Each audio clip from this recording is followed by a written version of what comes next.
we are repeatedly asked what role Jesus of Nazareth plays in Qabbalah. We made this video for all those who want to know more about it. The text for this video is a result of a cooperation between a Jewish Qabbalist and a Christian theologian. Brotherhood of the Eternal Light, teaching the Western mysteries. Who was Jesus? Already at this point, opinions differ because, depending on the religious point of view and position, the answers could be very different. Was Jesus a gifted prophet, magician, and faith healer? Was he a rabbi endowed with special spiritual gifts, who wanted to reform and renew Judaism of his time? Was he the son of the highest and eternal God? Was he an impostor who pretended to be a god? Or was he simply a religious idealist who ultimately had to fail with his thoughts? Or merely a fictitious figure without historical background who was fabled according to the model of antique myths? And also the handling of his names and titles shows clear contradictions. Was he simply Yehoshua ben Yosef, Joseph's son? Was he Jesus of Nazareth? Or was he Yehoshua HaMashiach, Jesus the Messiah, who later became Jesus Christ in the Latin translation of Christian theology? In Christian theology, there were and are again and again more or less successful attempts to distinguish and differentiate the so-called historical Jesus, that is, the original historical person, from the charismatic or dogmatic Jesus, that is, the Jesus Christ as he is seen in the teachings of Christian theology. But what is historically comprehensible and verifiable, and what is myth and legend? First of all, it has to be stated, and this is broad consensus, that the historical person we call Jesus, if he ever existed, was born as a Jew, lived as a Jew, and respected and obeyed the religious laws and died as a Jew. There are very few historical sources. Most of what we know about him today comes from the so-called Gospels. Outside these scriptures, there is very little evidence that makes the historical person visible and graspable at all. Strictly speaking, therefore, very little is known about his life and work. The statements and intentions of the Gospels, which emerged not until decades after his death, differ greatly. Already the stories about the circumstances and background of his birth are very different in the four Gospels. Reports about the virgin conception and the birth in Bethlehem only exist in Matthew and Luke, and they differ strongly from each other. In the Gospel of Mark, Jesus first appears as an adult, and the Gospel of John begins with a prologue that is strongly based on the history of creation, which is the beginning of Genesis, the first book of the Hebrew Bible. In the beginning was the Word, and the Word was with God, and the Word was God. The same was in the beginning with God. All things were made by him, and without him was not anything made that was made. In him was life, and the life was the light of men. And the light shineth in darkness, and the darkness comprehended it not. So even among Christian theologians, for example, due to the different statements and reports in the Gospels, it is disputed today whether Jesus came into the world through a virgin birth and whether Bethlehem really is his birthplace. And this brings us to a very important point, namely the question of how the texts of the Gospels are to be interpreted and understood at all, and which ancient mythological images and ideas may have influenced the authors of the Gospels and shaped their imaginations.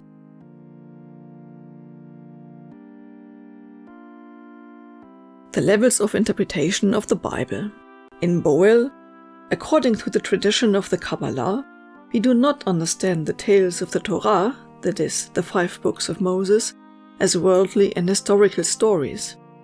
Let us have a look at the Zohar. Rabbi Shimon said, Woe to that son of man who regards the Torah as a book of mere stories and profane matters. For if this were so, we might even today write a Torah of ordinary words, one better than the other. In regard to earthly things, the kings and princes of the world possess more valuable materials. We could use them as a model for composing a Torah of this kind. But in reality, the words of the Torah are higher words and higher mysteries. Observe the perfect balancing of the upper and the lower world, Israel here below, and the high angels above, of whom it says, "He makes his angels as winds."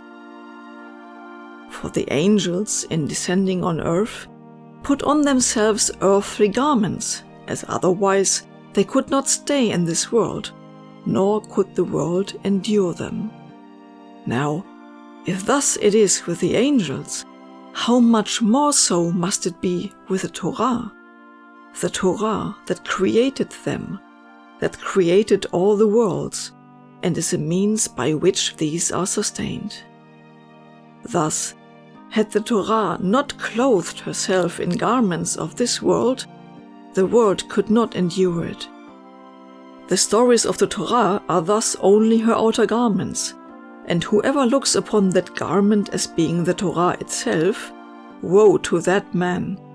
Such a one will have no portion in the world to come. Woe to those sinners of the world who say that this Torah is nothing but an ordinary story. They look at the garment and no farther. Happy are the righteous ones who regard the Torah properly. And precisely in this sense, we do not view the reports and narratives of the Gospels as worldly or historical stories, because there is much to suggest that they are variations of stories, reports, parables, and ancient archaic myths, which existed and exist in a similar way in all cultures of mankind, and which need interpretations adapted to their respective time and circumstances. Much has already been said and written by others around the repeated question on whether one has to understand the Bible literally. Therefore, we will not address this here in detail. However, there is a belief that the literal interpretation of the Bible is the absolute and irreversible truth.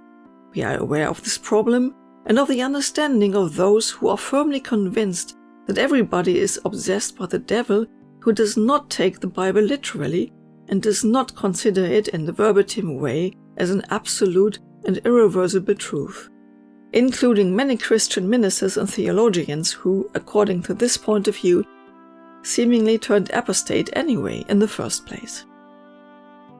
Just in case there was someone who firmly and irrevocably assumed and were convinced that all living beings that exist on our earth today are descended from Adam and Eve, and those beings that were in Noah's Ark, and who equally firmly believed that dinosaur bones were deceptive attempts of the devil, this video would not be suitable for them.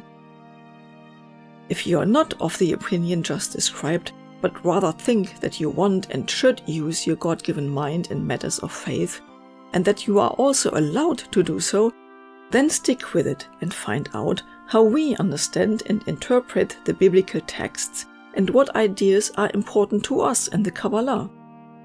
We hope that this video may be helpful for you to introduce to you new points of view and new knowledge, and that it may enhance your perspective. We are convinced that the narratives of the Bible are parables of higher mysteries, and that the figures of the Bible, even those who are documented as historical persons, can serve as metaphors for universal principles or archetypes. The myths and archetypes of the Torah and the Gospels. Thus, the main myths of the Torah is the Exodus from Egypt, a parable for an active path of spiritual development.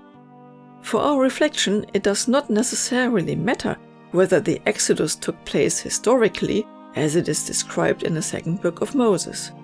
The question of history is just the garment of the Torah. Here, Exodus means to go actively onto a path. The main myths of the Gospels are the suffering and the crucifixion of Jesus, which stand as parables for a passive way of suffering, but also for the divine power over life and death in the resurrection. Therefore, this way of suffering would be the act of submitting oneself onto a path passively. From this perspective, Jesus represents the archetype of the sacrificed God, as we find in ancient mythology, such as the stories of Osiris, Adonis, Balder, and many others. The image of the sacrificed God is one of the archetypes of the Sephirat Tiferet. Another one is the King of the universe. Both archetypes can be found within Jesus. Many Qabbalists who come from a Christian background therefore repeatedly emphasize the center of Christ in Tiferet, which everyone must discover for themselves in order to advance spiritually. However, it has to be considered that the Jewish or non-Christian Qabbalist can fully understand the symbolism of Tiferet even without Jesus. And it is further important to understand that besides Tiferet, all other centers of the Tree of Life, the so-called Sephirot, also have an equally important function for our spiritual progress. No Sephirah is more important than the others.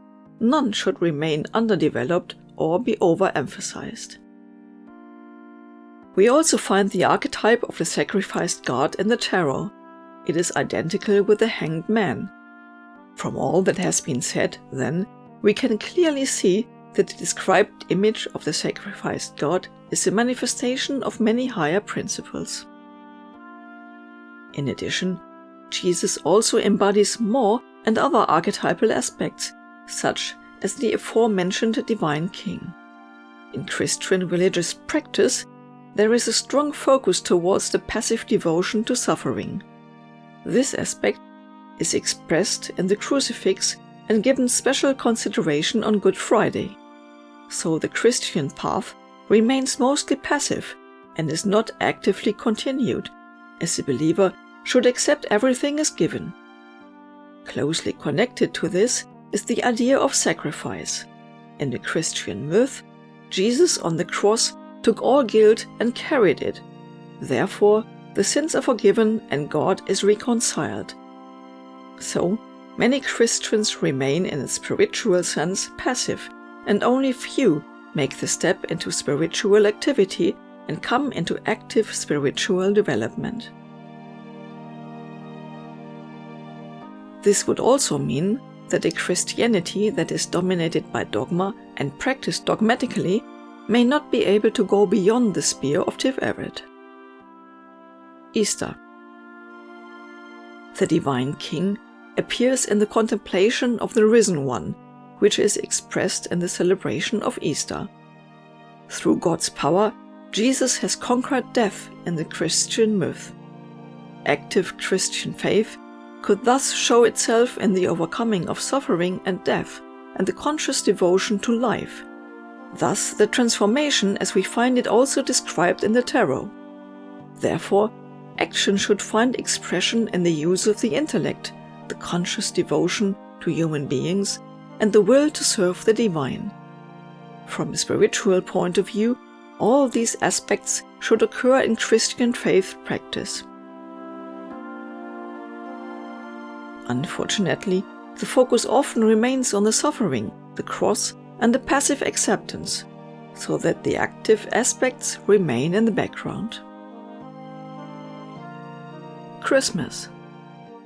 But what about Christmas, the celebration of the birth of Jesus, which the Christian churches celebrate on December 25th? Strictly speaking, Christmas is a Christian reinterpretation of the Roman feast of the invincible sun god, Sol Invictus, and it has only been celebrated since the 4th century. The first Christians, who regarded themselves as a religious community within Judaism, did not celebrate the birth of Jesus at all. And what about the virgin birth? The archetypal depiction of the heavenly child and the special circumstances of his birth can already be found in Egyptian mythology, like depictions of Isis and the young Horus. Jesus was a Jew with all the consequences. He was born a Jew, circumcised on the 8th day after birth, kept the Jewish laws and lived by them. And he died as a Jew, executed by the Roman occupying power. He very often spoke of himself as the Son of Man. He never called himself Messiah. Christos means the Anointed One. All these titles were given to him later. The Messiah? And so we come to the question whether Jesus can be the Messiah in the sense of the Jewish idea at all. Most aspects of Jesus that are described in the Gospels are attempts to make him appear as the Jewish Messiah, although essential factors are not correct. The Jewish Messiah is prophesied in the Bible as a descendant of King David. Therefore he is called in Hebrew Mashiach ben David, thus Messiah, son of David. Jesus is described as a descendant of King David, but for that, David would have to be his ancestor in the paternal line, Hebrew Ben Asher Ben, son of the son. But since Joseph, according to the description of the Gospels, is not at all the biological father of Jesus, Jesus cannot be the Messiah either, for otherwise it would contradict the divine prophecy. With regard to this criterion, Joseph could be the Messiah, but not Jesus. Jesus also does not fulfill numerous other conditions, which the Jewish Messiah must fulfill. Active or passive representation. But let us come back to the Christian festivals.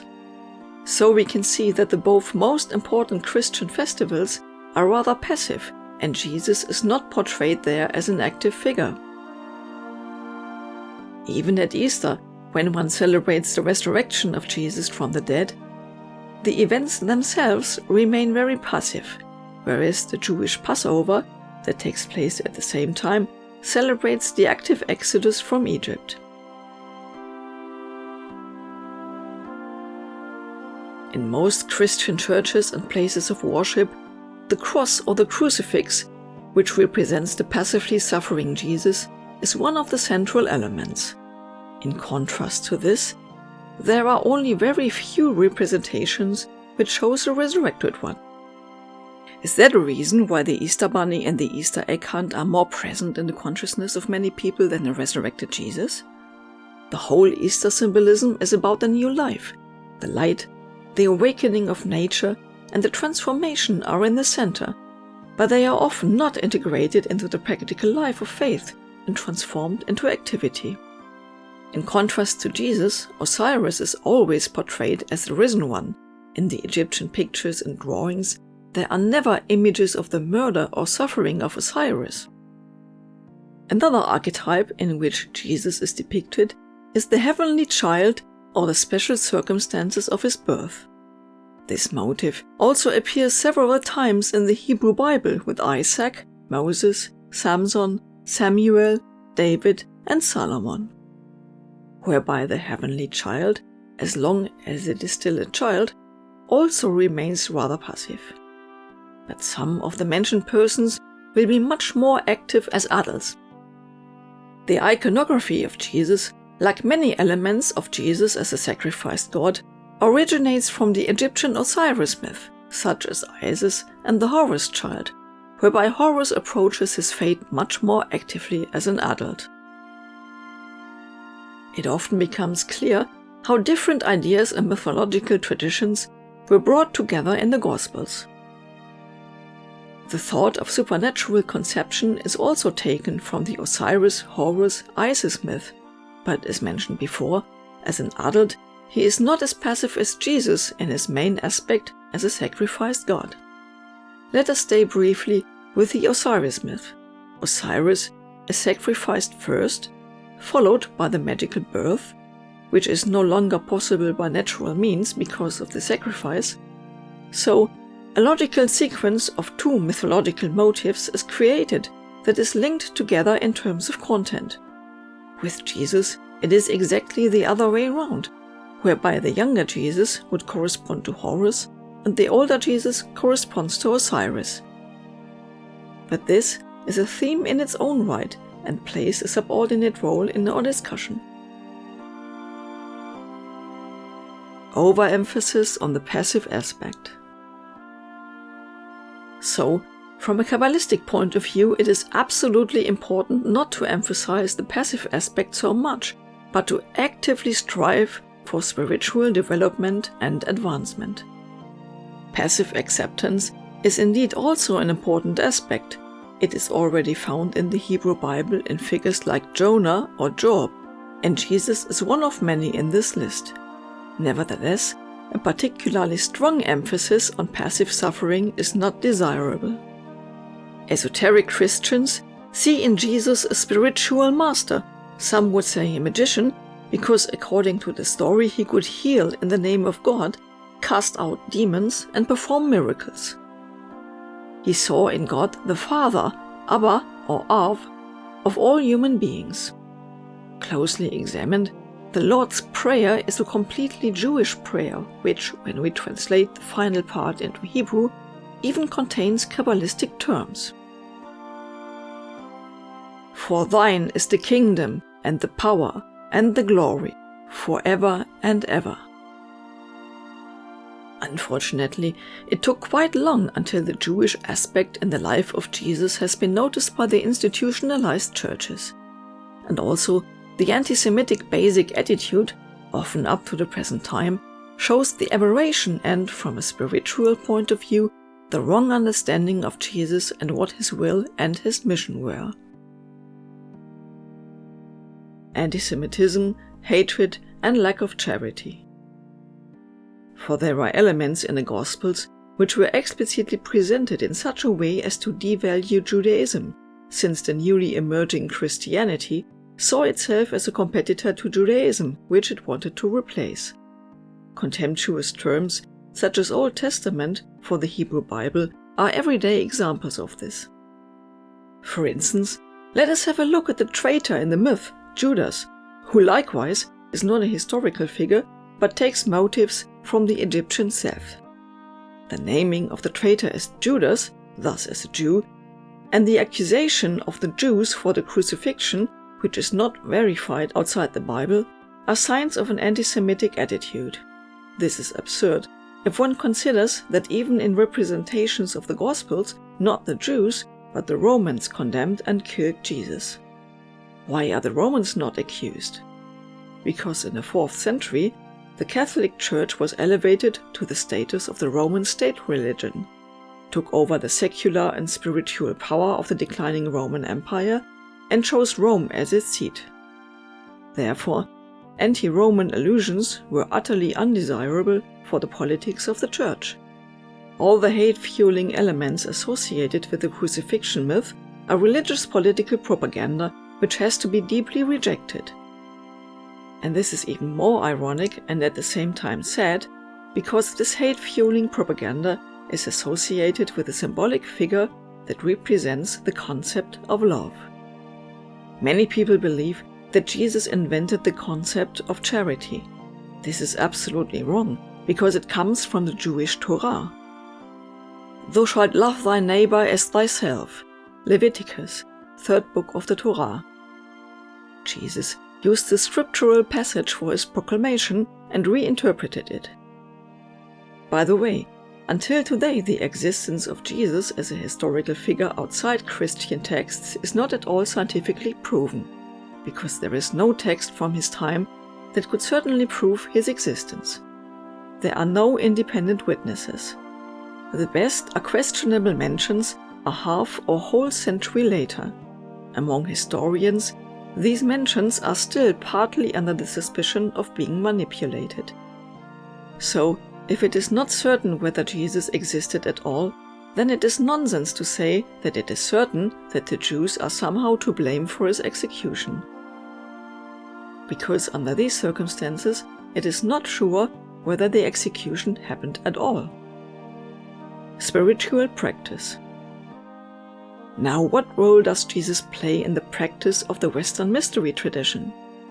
In the tradition of the Golden Dawn, one of our origins, there was some spiritual practice which, apart from the Egyptian symbolisms, which were felt to be more original, also referred to Jesus, for instance the IAO formula. On the Jewish Qabbalistic side of our tradition, which is also an important source of our work, Jesus of course plays no role.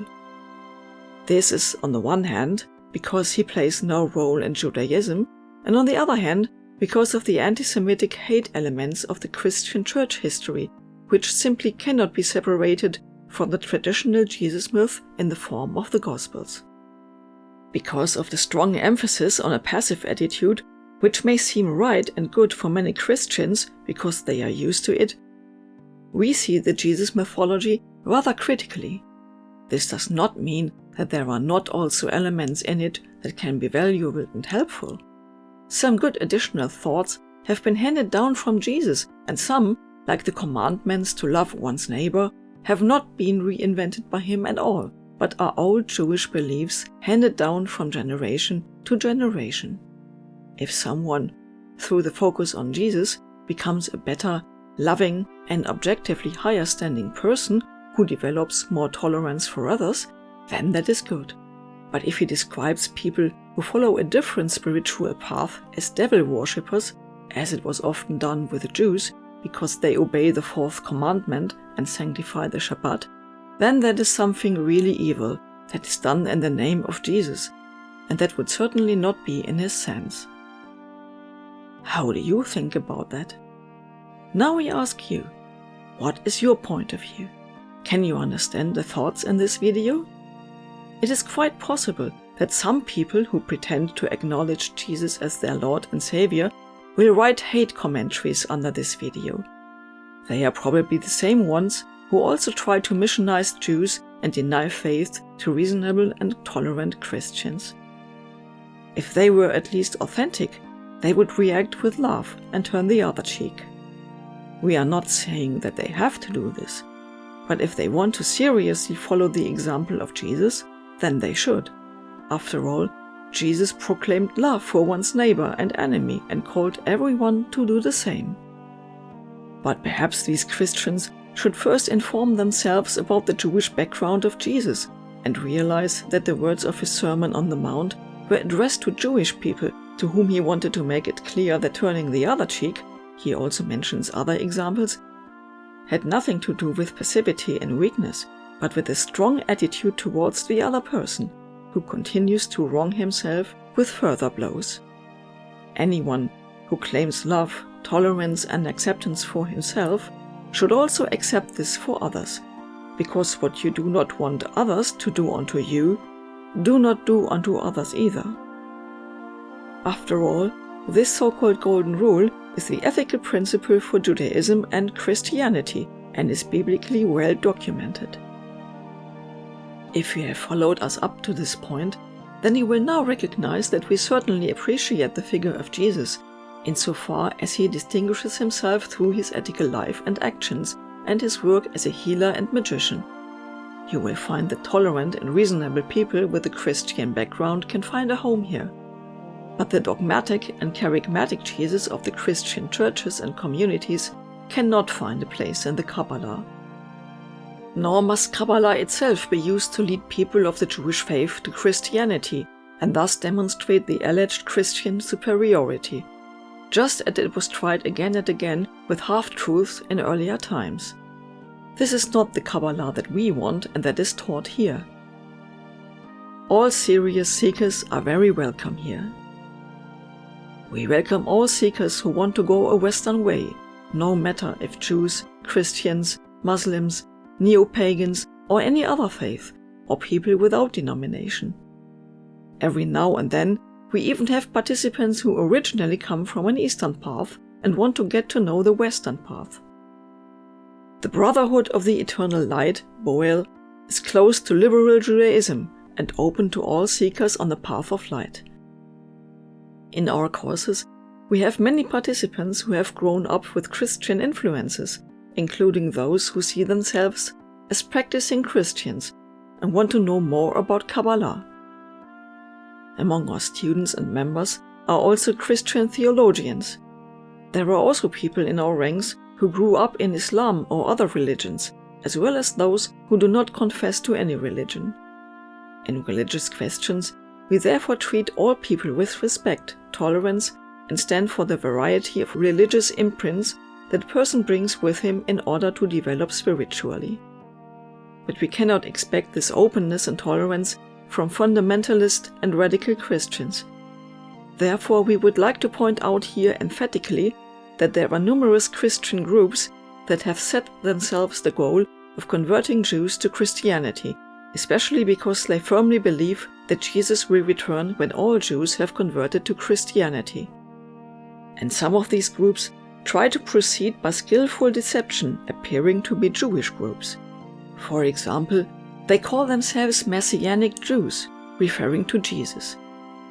In this way, they first try to win the trust of Jewish people, only to communicate their true intention very gradually, instead of immediately revealing themselves as missionary Christians. Due to the large and confusing number of Christian communities in the world, it can easily happen to someone who is looking for a Jewish topic on the internet that he ends up on a crypto-Christian page and is then offered pseudo-Jewish information with small and sometimes even bigger mistakes, which would then gradually lead him closer to Jesus and the corresponding Christian sect. From our point of view, it is absolutely no problem if a Christian is interested intensively in Judaism, occupies himself with Jewish symbolism, and celebrates Jewish festivals or joins them. If, however, he deliberately conceals his true intentions for the reasons mentioned above, he does not have a place in the mysteries.